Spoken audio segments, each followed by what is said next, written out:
Probably the last pay-per-view of the year, at least on the main roster, the final of the Big Four of this year. Two War Game matches, two championship matches. Returns, we don't know. We'll get into it. Let's talk about it.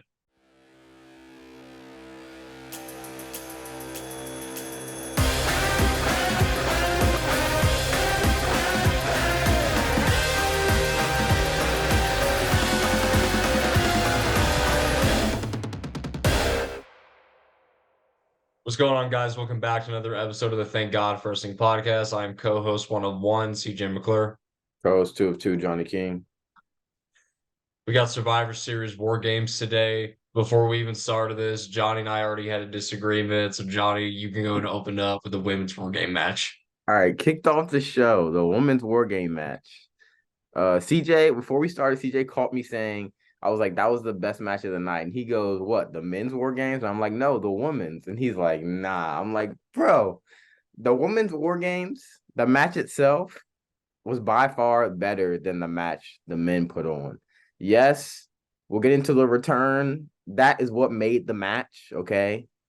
But by far the wrestling, the spots in the women's were way crazier than the men's. There was that one, we'll get into it, but Io jumped off. She literally put herself inside of a trash can, bro, and just jumped off the top of the cage. Like, That was, that's that was crazy. a good spot. That's That was a good crazy. spot. That's crazy. That's crazy. Kyrie came in. She looked good. She did some damage for a little bit. They did the quadruple like drop kick. That was crazy. On they like chained up who was it, Bianca and Charlotte, I think it was, or someone, and they did like the quadruple drop kick on them. Charlotte hit the moonsault off the top. That was crazy. Yeah, man. I think the woman put on the show, especially the Open Survivor Series. I think the spots in that match, they all were cohesive. They all went together. None of them seemed too random. And yeah, man, I think the woman did great. I kind of was hoping, like, I don't know how I felt about Team Bianca, however you want to call it, Team Becky, Team Bianca winning, just because I didn't know where they were gonna go in the damage control route. But now I kind of see the dissension in damage control, so I kind of see what they did there. So yeah, what do you think? I mean, I think they, all jokes aside, they put on a good match. I definitely think if you want to just split hairs and just talk about the main roster, not NXT, the main roster of what they've done so far in War Games, I think this is the best women's War Games match. I think this is better than last year's, in my opinion. Which I'll be honest, I didn't think it was going to out top last year's. I just thought for me, I don't know if this is a nitpick per se. I actually thought kind of like you, damage control was going to get the win just because one of two things. I didn't think that Bianca, Becky, and Charlotte were going to be able to all get along because they all had history together. And B, no disrespect to her, I thought the only reason Shotzi was in the match is because she was going to take the pinfall. Bro, can I say something? This is no hate towards Shotzi, bro. Shotzi, do not listen to me. Don't listen to people like me on the internet. But I'm sorry, I just don't. I don't know. Shotzi just seemed like the odd one out in this equation. Her promo on Friday was pretty like hard. It was cringe. It wasn't. It was hard to watch. People were saying on Twitter, but I don't know, man. I don't want to. I'm not gonna discredit Shotzi or anything she's done. She's still a performer. She's obviously one of the best in the world. To me, she didn't perform bad in the match. I think she did good in the match. But I I just think she, yeah, I think she did fine. I mean, one thing I noticed though is when she was on the turnbuckle, I saw her do something yeah, like yeah, that, like calling a spot. I'm like, bro, you got to do a better job of hiding that. yeah. I just feel like she's obviously not on the level of a Bianca or a Charlotte or a Becky or a Yeah. Yo or a Bailey for that matter. But yeah, I don't know, man. That's just little I don't know. Shotzi, I love you. Don't take this, bro. Don't look take this to heart. No, yeah, I mean, everybody gets better, but no, yeah, I mean, like, I do think it was a good match, and I think it was a great way to open the show. I mean, hey, ladies first, am I right? I mean, thought it was a little interesting when Becky and Charlotte, I guess, made amends within the match itself. I mean, I'll be honest, I didn't see that coming. I mean, I wasn't like, like that, but I didn't see it coming. Definitely, I think going forward, damage control is going to break up. I think they're going to kick out Bailey first, or maybe Bailey will leave first, probably the former. Yeah, I mean, I think this is a solid opener, and it helps that the crowd was pretty into all the matches all night long, the war games especially. An engaging crowd always helps. Yeah.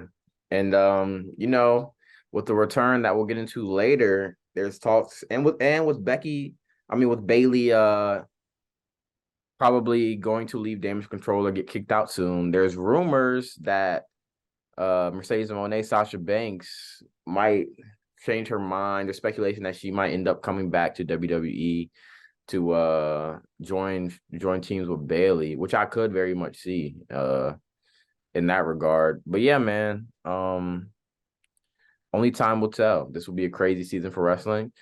Women's War Game match, solid opener, solid opener, solid opener for sure. But I'm gonna go ahead and jump the gun. We're not gonna do things sequential. Talk about the return that everybody's talking about. R-Truth is back, baby. The Ruffles ad. Yeah, man. R-Truth back in the WWE, man. Hey, that little ad though, that joint was funny, bro. And they had Tozawa at the end. That joint geeked, bro. That joint geeked, bro. I laughed out loud in my room like watching that. The only good, like actual good ad that they've done like that was when Chris Jericho and R-Truth did that payday ad Uh, on Raw back in 2016, because that was actually funny. the I'm dance not saying this one was does, bad, just they just try too hard. the dance that Tozawa does, that joint kind of hard. The Yeah. shuffle, that joint kind of hard. That joint kind of hard. I'm glad Tozawa's got something to do. But anywho, second match of the night, IC title, right? I've already lost count. Yeah, it was either the IC or the. Let me look. Hold on. Yeah, it was the IC title match. Okay, yeah. So we got Gunther defending against The Miz. You've always said it, Miz is the gatekeeper for people to feud against. This is a dream match I didn't know that I needed. And that was a good match. I mean, I mean, I don't want to. I don't know. Like, I mean, I wasn't blown away. I wasn't like completely taken back. I mean, Miz definitely had a couple moments with near falls that like got the crowd hyped. It was kind of a clash of styles, in terms of how they wrestle. But yeah, I mean, this just made Gunther just more credible. Miz always does business. Not much really to say. Yeah, there were parts in the false finishes were good. There were parts where I was like, yo, they may throw a curveball and like give this to Miz to have him become 9-time Intercontinental Champion. But in the back of my mind, I always knew that wasn't going to happen. But this was another feud that Gunther kind of needed to solidify his IC title reign.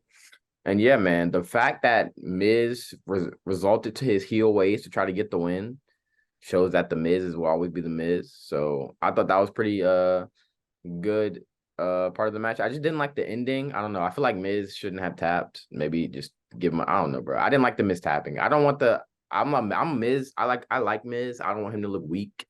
Especially since he's one of the best IC champions of all time. Like I didn't like him tapping to Gunther, but they want to solidify Gunther, then that's what they got to do. So I'm not mad. Yeah, I mean, I guess Gunther doesn't really use those submission moves that often, Yeah. but I mean, I guess you could just argue that, Gunther just does anything to win. He'll pull out anything out of his arsenal, to retain the title. But I hear what you're saying. It's usually more satisfying when, a wrestler wins by their finisher signature moves. For sure. Number three, I believe, was Yeah. Santos Escobar versus Dragon Lee. So I had mixed feelings going into this match, just because nothing against Dragon Lee. We talked about Dragon Lee, back in No Mercy, and I mean, great wrestler. I love that Santos is heel now. I mean, like he's kind of getting up there with like Dom in terms of how much he's being booed. I just and I knew they would cook.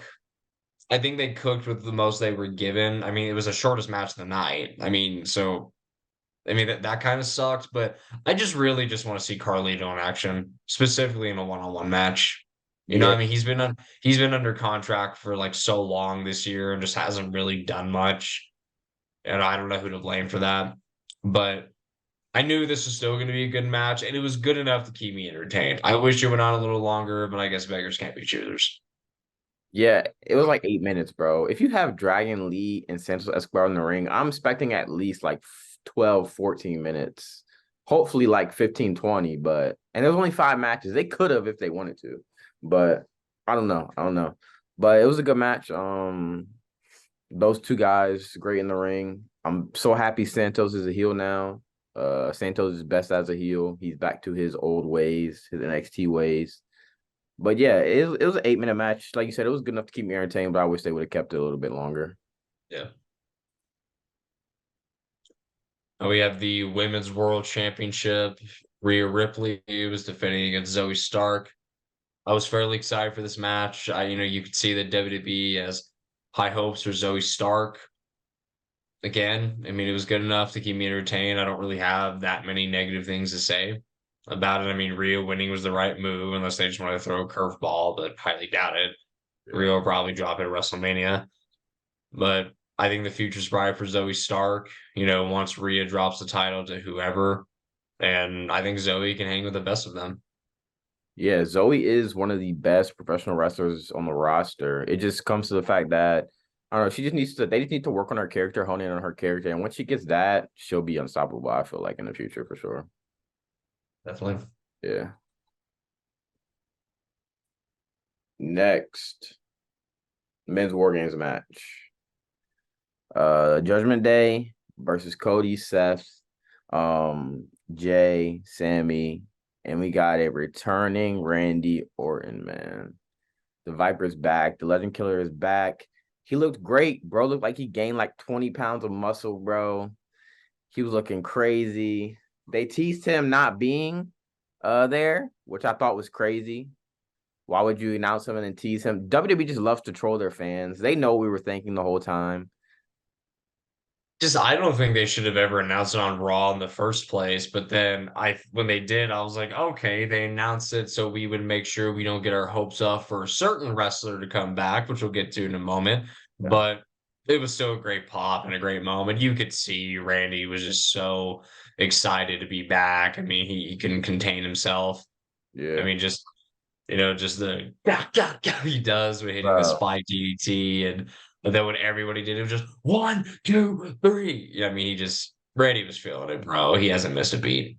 bro, when he gets into character, it's like a flip switches, bro. He's just so captivating to watch. Like him as the Viper is crazy. And then they did like the what is it, the 5 DDTs. That was crazy. Timed perfectly. Yeah, it was just great to see him back in the ring. Great to see him back what he's doing. He hit the power slams clean. Like he didn't miss a beat, man. Like, and then yep, the craziest spot of the one of the crazy spots of the night. They literally threw JD McDonald to his death. And Randy Orton hit the RKO on him midair. That was crazy. That was crazy. I don't know what to say. That looked like it hurt. That's what I'm saying. Like, there's no way JD did not hurt after that, bro. Like, he literally like it was just like a free fall and just boom. But Randy Orton's back. On the topic of JD, Yeah. he can hit a clean moonsault. Yeah, bro. JD, he's a great wrestler, bro. I was joking with my brother. I was like, his proportions are just so crazy. Like his head is so big compared to the rest of his body, bro. Like that's why Cody, what did Cody call him? Funko Pop. Yeah, yeah, yeah, yeah. But he's great, man. He's a great wrestler. Him and Finn are kind of the same because Finn trained him, I'm pretty sure. So they kind of have the same fighting style. But yeah, man, all those guys in the ring can go. It was a match that kept us entertained. We saw a failed cash in attempt. Another one. It wasn't actually technically failed, but I don't think Damian Priest is gonna end up cashing that in successfully. What do you think? He has to, man. I mean, that was our first episode, Money in the Bank. I mean, I remember we then said that this had to be successful, and I'm the only one that's stuck by that wants it to be successful, or at least thinks it's going to be successful.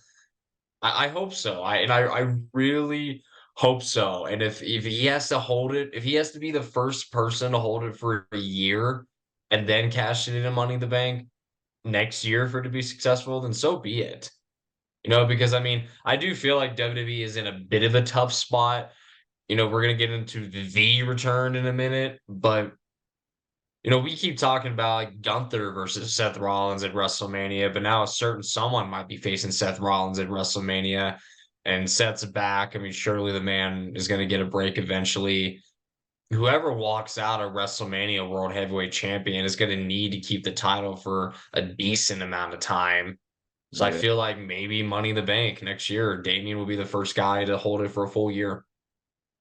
Yeah, I just don't know. I don't know. I just don't know if I can picture Damien holding that belt. I don't know. I don't know. I don't know. I don't know, man. It's gonna be hard. I don't know. I feel like they're either teasing his failure or they're teasing the flip of the switch and they're teasing him actually getting his successful cash in. So I don't know which way they're gonna go. I don't even think Triple H knows the way they're gonna go. But I don't know. Who knows, man? Uh who knows? But yeah, men's war games match. Solid, solid, solid for sure. My hot take is that the men's War Games match this year was better than last year's in terms of like the wrestling and the Yeah, spots yeah, itself.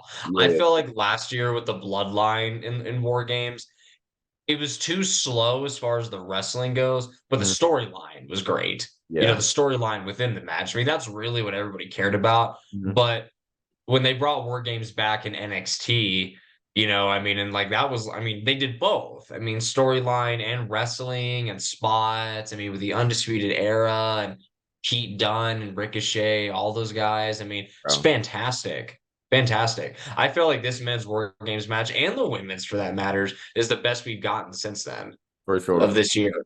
Yeah. In terms of what War Games is supposed to be, a hard hitting, action packed match. Yeah, this year's was better. Yeah, for sure. So Yeah. Elephant in the room, man. Elephant in the room. I am a humble man to admit when I'm wrong. There was a there was a return. Everybody knows by now. Bro, guys, listen. I was like watching it. I forgot CJ told me he was behind, bro. And I texted him. I said, holy cow, Punk is actually here.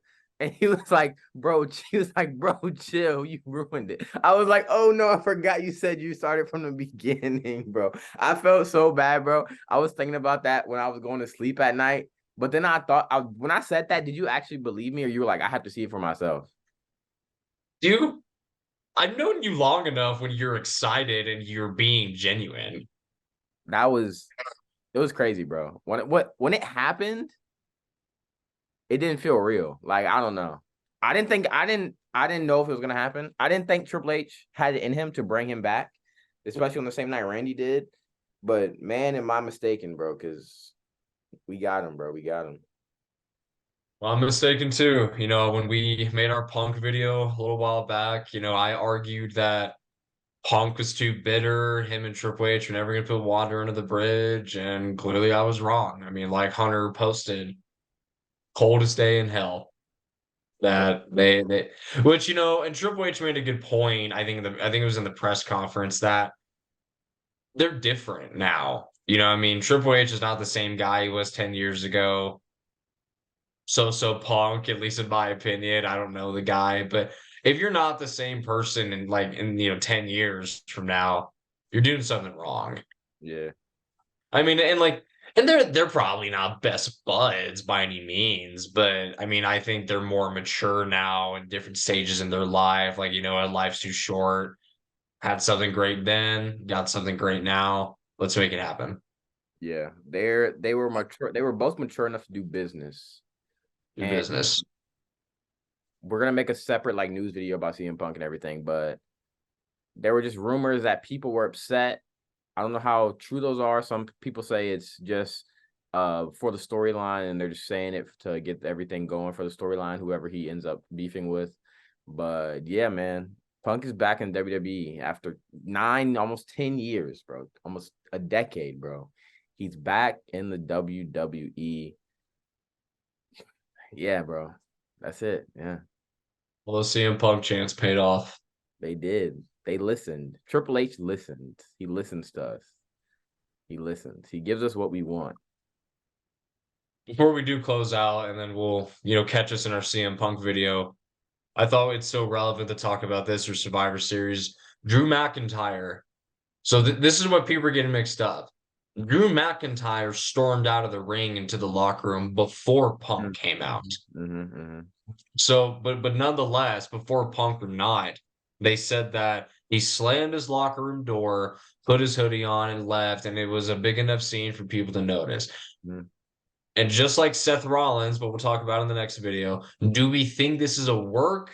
Is it a shoot? I don't know, especially with the rumors that were happening before Drew came back saying he was upset with creative and how the way things were going. I don't know. Maybe I don't know. I don't know. It's hard. I just don't know if he would get his hoodie and storm out if that was a work though. Like no, if they had it on like camera or something, I could be like, oh yeah, it's definitely a work. But no one saw it. No one. I mean, like no one has physical proof or like a video of him doing it, so it could be a work in that sense. But I don't know. WWE is they're master manipulators, so we'll never know until someone tells us what actually happens. I mean, the fact that we're questioning if it's a work or shoot or not, I mean, that's what WWE wants. I mean, and it really is, it goes to show how good it is, whether Drew is pissed or not. For sure. But yeah, guys, that's it for the War Games review / recap. Be on the lookout for our CM Punk video. We'll talk about what's next for him. Make sure to like, share, and subscribe, man. We appreciate the support. Thank God for wrestling, man. A little shorter video today, but hey, 5 matches that night. A little shorter today. Just quick, brief thoughts. We appreciate you guys. Johnny couldn't have said it any better. I couldn't have said it any better. Thank God for wrestling. We'll see you all in the Punk video. Peace.